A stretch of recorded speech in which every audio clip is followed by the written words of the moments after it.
মাঝে মধ্যে এখানে বসে কি পাস বলতো? শান্তি রে ভাই। এখানে বসে থাকলে কি বলতো, অনেক কিছু না পাওয়া জিনিসগুলোকে পাওয়া পাওয়া মনে হয়।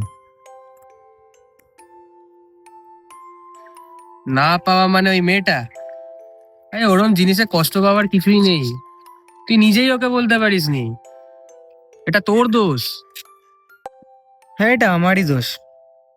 ওকে অন্য কেউ নিয়ে চলে গেল, আর আমি এটা বসে বসে দেখলাম।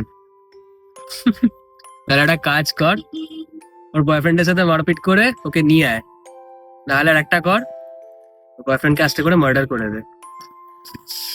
হ্যাঁ, করতাম, তুই তার খুশিতে আমি খুশি না হতাম। মানেটা কি? এমন করে বলছিস যেন ছেলেটা তোর নিজের কেউ। ব্যাপারটা কি বলতো, ব্যাপারটা কাছে দূরে না, ব্যাপারটা হলো আমি তার সাথে লড়াই করতে পারি যে ওকে চায়, তার সাথে না যাকে ও চায়, বুঝলি? কিরে, তুই এখনো এখানে বসে আছিস? পিতা কখন থেকে বাইরে তোর জন্য অপেক্ষা করছে, চল। আরে দাঁড়া না, যাচ্ছি। আরে চল চল, বাইরে আছে ভাই, চল। ঠিক আছে, তোরা যা, আমি আছি, আমি একটু পর বাড়ি যাচ্ছি। একা থাকবি ভাই? চ না আমাদের সাথে। তুই যা, প্রেম কর, সবাইকে তো টাইম দেওয়া উচিত না?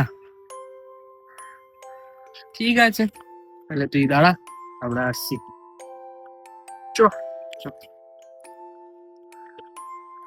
তোর জন্য পিতা কত ভাবে জানিস, আর তুই ওর কথা একটু চিন্তা করিস না।